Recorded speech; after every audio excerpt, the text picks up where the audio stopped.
Well hi guys, good evening. Welcome करता हूं आप सबका अपने यूट्यूब चैनल पर जिसका नाम है मनी इज एवरीथिंग। सबसे पहले बात करते हैं एचडीएफसी बैंक के बारे में। एचडीएफसी बैंक का रिजल्ट जो आया था वो बाजार की उम्मीद से बिल्कुल कम आया था।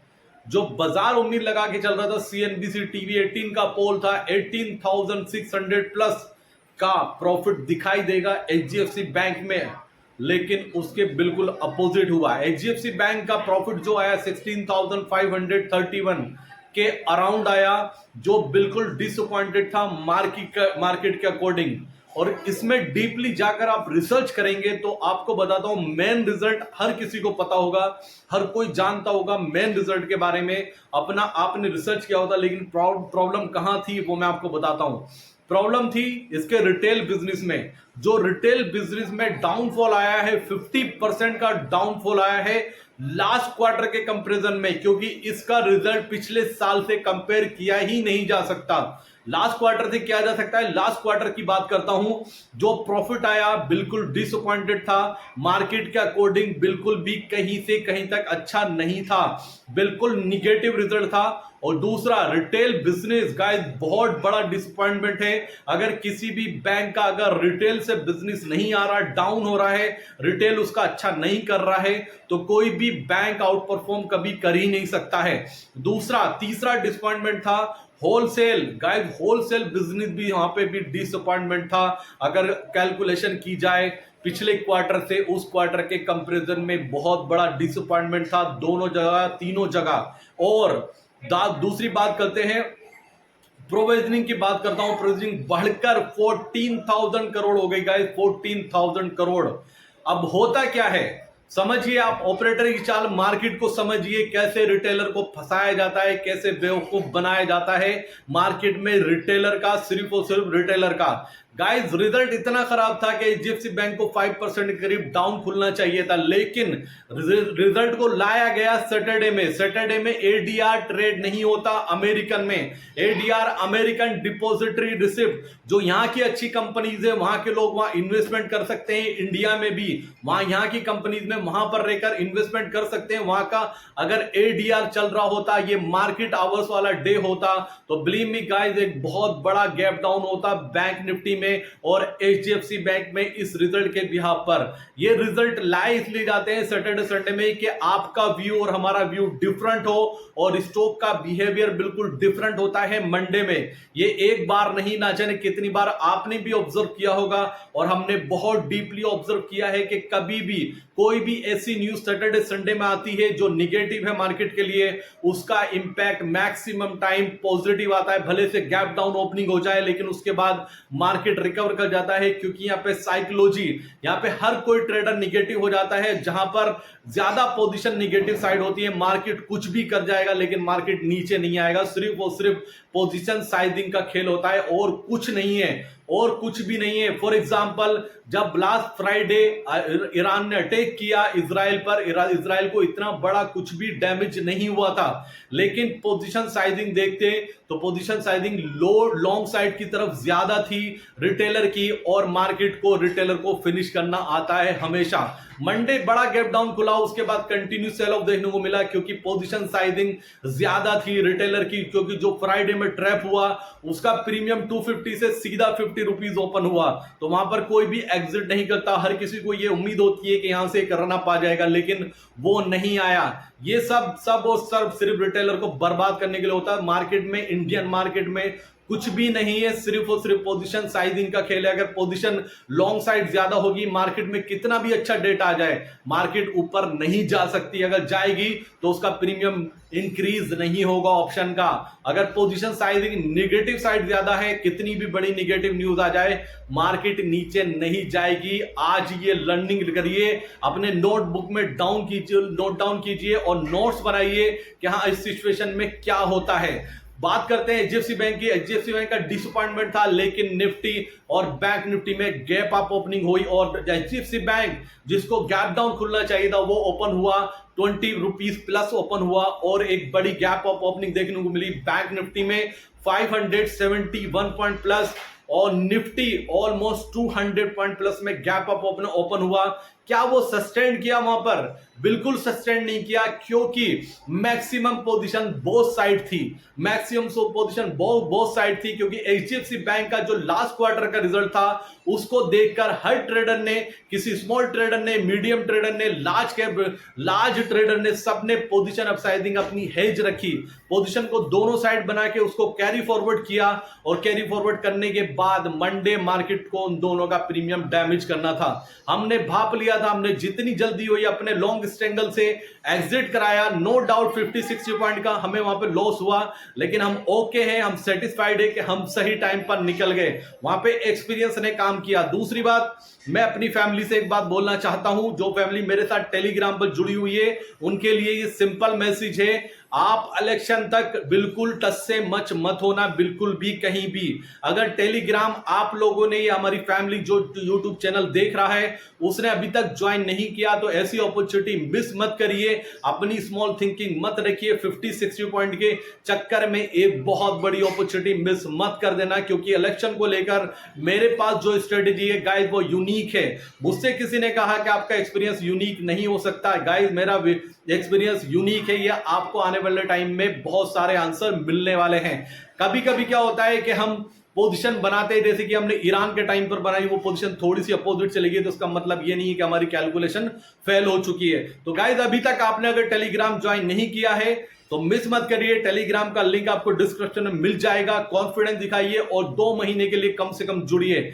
अगर 10 जून तक, अगर मेरी कमिटमेंट है 10 जून तक इस फैमिली में, इस ग्रुप में अगर हर किसी को मल्टीपल प्रॉफिट नहीं हुआ तो इस चैनल को, इस यूट्यूब चैनल को मैं बंद कर दूंगा। ये मैं बहुत बड़ा कमिटमेंट कर रहा हूं आपसे, ये मेरी कमिटमेंट है और बोल्ड कमिटमेंट है गाइस। अगर हमने इलेक्शन तक बहुत अच्छा नहीं किया, हमने इलेक्शन तक बहुत अच्छा पैसा या हमने रिटर्न अच्छे नहीं निकाले मार्केट से, तो मैं यूट्यूब चैनल भी बंद कर दूंगा और टेलीग्राम चैनल भी क्लोज कर दूंगा। ये मेरी आपसे कमिटमेंट है। बात करने वाला हूं मार्केट की, कि मार्केट अब कैसा रह सकता है। एक बाउंस देखने को मिला, एक मार्केट में अच्छी रिकवरी बनी, क्या ये शॉर्ट कवरिंग थी या एक बाइंग देखने को मिल रही है। एक चीज तो नजर आ रही है गाइस, जो भी सेल ऑफ आया वो फॉल्स न्यूज थी, वो फेक न्यूज थी, और बार बार मैंने लास्ट वीडियो में ये कहा था कि जब भी इंडियन मार्केट में बुल रन चलता है, जो करेक्शन आता है वो ग्लोबल मार्केट, ग्लोबल न्यूज की वजह से आता है, ग्लोबल एक्टिविटी की वजह से आता है। इंटरनल इंडिया में ऐसा कुछ भी निगेटिव नहीं होता है। सबसे पहली बात, मुझे आपसे एक सपोर्ट चाहिए, जितने भी मेरे फैमिली मेंबर्स इसको या यूट्यूब को आप देख रहे हैं, जो फर्स्ट टाइम विजिट कर रहे हैं, वो लाइक कीजिए, शेयर कीजिए, सब्सक्राइब कीजिए और बेल आइकन जरूर प्रेस कीजिए, और टेलीग्राम चैनल ज्वाइन करना मत भूलना। दूसरी बात गाइस, मुझे अपना व्यू शेयर कीजिए, जो फर्स्ट फेज का इलेक्शन है वो कंप्लीट हो चुका है। आपका अपडेट, आपका जो व्यू है मेरे लिए बहुत मायने रखता है, क्योंकि इस इलेक्शन को लेकर मेरे बहुत बड़े टारगेट है, मैं बहुत बड़े टारगेट लेकर चल रहा हूं और बहुत बड़ी पोजीशन में क्रिएट करने वाला हूं। मैं आपको अभी बता रहा हूं, इस इलेक्शन को हमें मिस नहीं करना है। अपने प्रीवियस जो डैमेज लगे उनको, उनसे रिकवर करके अपने अमाउंट को मल्टीपल करने का बहुत बड़ा चांस है। अपना व्यू शेयर कीजिए कि जहां जहां वोटिंग हुई है आपका व्यू क्या है, आपके स्टेट में आपको क्या लगता है कि क्या एनडीए को कितनी सीट मिल सकती है और इंडिया को कितनी सीट मिल सकती है। क्या एनडीए 400 प्लस आ रहा है या 300 प्लस, 350 प्लस आ रहा है, क्या आपका व्यू है, मेरे लिए मायने रखता है। प्लीज अपना व्यू 100% शेयर करें, कमेंट्स में बताएं, जरूर बताएं जो आपका व्यू है। बात करता हूं अभी ग्लोबल मार्केट की, पहले इंडियन मार्केट की बात करता हूं। इंडियन मार्केट में निफ्टी जो क्लोज हुआ है 189 पॉइंट प्लस में बंद हुआ है, 22,336। बैंक निफ्टी 350 पॉइंट्स प्लस में क्लोजिंग दी है, 47,924। और दूसरी बात करते हैं, आ जाते हैं ग्लोबल मार्केट की। ग्लोबल मार्केट में अभी जो डाउ चल रहा है, डाउ ऑलमोस्ट 22 पॉइंट प्लस में है, और जब इंडियन मार्केट क्लोज हुई थी उस टाइम पर ये 160 पॉइंट प्लस में था। उसके बाद नेस्डेक की बात करते हैं, नेस्डेक फ्लैट टू पॉजिटिव रह गया, ये 100 पॉइंट प्लस में था जब इंडियन मार्केट क्लोज हुई, 16 पॉइंट प्लस में है। एक ही चीज फेवर में है जो अमेरिकन मार्केट को सपोर्ट कर रही है, वो है S&P 500, S&P विक्स 500 विक्स, वो माइनस में है 3%। ये अच्छा साइन है, हो सकता है आज ग्लोबल में डाउ प्लस में क्लोजिंग देने में कामयाब हो। और एक अच्छी रैली यहां से एक बाउंस मिल सकता है। डाउ को मैं इंडिया विश्व S&P विश्व को देखकर ये बोल सकता हूं कि आज डाउ ग्रीन में क्लोज होने के चांसेस बहुत ज्यादा हैं। दूसरी बात करते हैं क्रूड ऑयल की। क्रूड ऑयल 86.67, ये अच्छा संकेत है इंडियन मार्केट के लिए, क्योंकि एक टाइम पर ये 92 प्लस हो चुका था। करेंसी 83.38 और डॉलर इंडेक्स 106.65। गाइस अभी जो रैली चली है, जो रिकवरी आई है, इस रिकवरी के बारे में मैं आपको बता दूं कि मुझे अभी निफ्टी शॉर्ट टर्म में जो मैक्सिमम लेवल दिखाई दे रहा है निफ्टी का 22,600 ऊपर का, ये बहुत बड़ा रेजिस्टेंस है, इसको आसानी से क्रॉस नहीं करेगा। ऊपर में मैक्सिमम यहां तक निफ्टी जा सकता है, जिसके चांसेस काफी ज्यादा हैं। नीचे में अगर मैं आ जाता हूं तो 22,000 बड़ा सपोर्ट है। इस सपोर्ट के आसपास आकर मार्केट को रुक जाना चाहिए। अभी के लिए मैं एक्सपायरी तक ये रेंज देख रहा हूं, इस रेंज में मार्केट ट्रेड करेगा, लेकिन मैं थोड़ा बुलिश साइड ज्यादा हूं। मुझे ऐसा लगता है 22,600 टच करना चाहिए निफ्टी को बहुत जल्दी, और इस जल्दी में ये होगा कि ये धीरे धीरे मूव करेगा। इस मूव करने में पुट का प्रीमियम ज्यादा डीके होगा और कॉल का प्रीमियम उस रेशो में इंक्रीज नहीं होगा जिस रेशो में इंक्रीज होना चाहिए। क्योंकि उसका सबसे बड़ा रीजन बताता हूं, जिन लोगों ने फ्राइडे लॉन्ग स्ट्रैंगल बनाया होगा उसमें से अभी तक 60% लोगों ने 60% ट्रेडर ने पोजीशन एग्जिट नहीं की होगी। ये मैं श्योर बोल सकता हूं, क्योंकि 89% ट्रेडर जो होते हैं वो इमोशंस में जुड़े होते हैं। इमोशंस इतनी जल्दी पीछा नहीं छोड़ता है। इमोशंस आप पर हावी रहता है, ट्रेडर पे हावी रहता है, वो हमेशा हावी रहता है। कोई भी अपनी पोजीशन लॉस में कभी कट नहीं करना चाहता है, भले से वो प्रॉफिट में 5 रुपीज ऊपर कट कर देगा, लेकिन लॉस में पूरा वेट करेगा एक्सपायरी तक।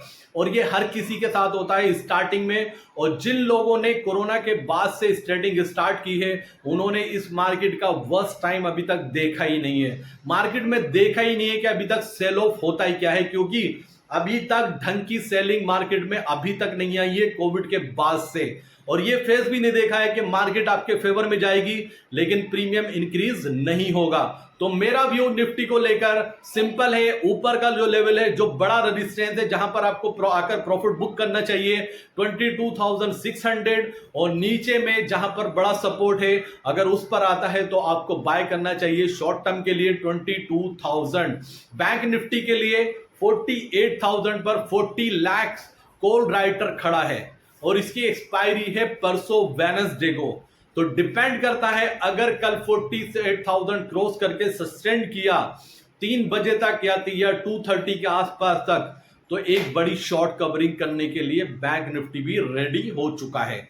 तो मेरा व्यू इंटेक्ट है। मुझे ऐसा लगता है एक रेंज बाउंड सेशन रहेगा, लेकिन रेंज बाउंड में हम लॉन्ग साइड पॉजिटिव साइड ज्यादा है। और दूसरी बात, परसों यानी कि वेडनेसडे को आ रहा है एक्सिस बैंक का रिजल्ट, और इस बार उम्मीद करेंगे कि ना मार्केट हमें मिस कर पाए ना हम मार्केट को मिस कर पाए। और इस बार जो ट्रेड बनाएंगे, गाइस बिलीव मी, इस बार प्रॉमिस है आपका, मेरा प्रॉमिस है आपसे, इस ट्रेड को मिस नहीं करना है। इस ट्रेड को मिस नहीं करना है, इस बार इस ट्रेड को बिल्कुल मिस नहीं करना है। और मल्टीपल होने के चांसेस है, मल्टीपल इस बार, क्योंकि HDFC बैंक का रिजल्ट जो आया था वो वीकेंड पर आया था, और वीकेंड पर ऑपरेटर के हाथ में होता है उसको कैसे घुमाना है। लेकिन वीकडेज में जब बैंक का रिजल्ट आएगा वो ऑपरेटर के हाथ में नहीं होता, उसका ADR लिस्ट है, ठीक है, शायद GDR लिस्ट है, या एक्सिस बैंक का लंदन स्टॉक एक्सचेंज में अगर GDR लिस्ट है तो उससे हमें पूरे संकेत मिल जाएंगे। तो HDFC बैंक का रिजल्ट वेडनेसडे को है। अगर आपने अभी तक टेलीग्राम ज्वाइन नहीं किया है तो टेलीग्राम का लिंक आपको डिस्क्रिप्शन में मिल जाएगा, ज्वाइन कीजिए और चलिए ऐसी जर्नी पे जो इलेक्शन तक हमें प्रॉफिटेबल नहीं सुपर प्रॉफिटेबल बनाने वाली है। ये मेरी कमिटमेंट है और बहुत बड़ी कमिटमेंट की है मैंने आपसे, उसको मिस मत करना। जुड़े रहिए, पॉजिटिव रहिए, एनर्जेटिक रहिए, और छोटे छोटे 67.70 पॉइंट्स के स्टॉप लॉस, इससे घबराना नहीं है, पॉजिटिव रहना है। और टेलीग्राम फैमिली वालों के लिए स्पेशल मैसेज, मैंने दिन में 2 बार मैसेज किया, जिन लोगों को पर्सनल मैसेज गए हैं प्लीज उसको सीरियसली लें, वरना 1 से 2 दिन में आप एक्शन देख सकते हैं, कुछ एक्शन भी हो सकता है। तो उम्मीद करूंगा कि कल का दिन हमारे लिए शानदार रहे। मिड कैप निफ्टी में कल ट्रेड बन सकता है, उसको मिस हमें नहीं करना है। आज भी हमने कोई ट्रेड नहीं लिया, हमने कंट्रोल रखा और उसका हमें रिजल्ट भी दिखाई दिया, क्योंकि निफ्टी का कॉल का प्रीमियम सिर्फ 20 रुपीज इंक्रीज हुआ और पुट का प्रीमियम 100 रुपीज डैमेज हुआ। उसके अकॉर्डिंग बैंक निफ्टी का प्रीमियम सिर्फ 40 रुपीज इंक्रीज हुआ और पुट का प्रीमियम 300 रुपीज डाउन हुआ। तो गाइस लास्ट में डिस्क्लेमर, जो भी हम पोजीशन डिस्कस करते हैं वो हमारे क्लाइंट के अकाउंट में और हमारे अकाउंट में 100% होती है। 2 दिन से मैं ट्रैवल कर रहा था, सेमिनार थे मेरे, मैं वहां बिजी था, तो कभी कभी ऐसा होता है कि मैं पूरे वीकेंड पे बिजी हो जाता हूं, लेकिन वो हमेशा नहीं होगा। तो उम्मीद करते हैं कल का दिन शानदार रहे। तो thank you so much, love you दोस्तों, अब डेली मिलेंगे। थैंक यू सो मच, जय हिंद।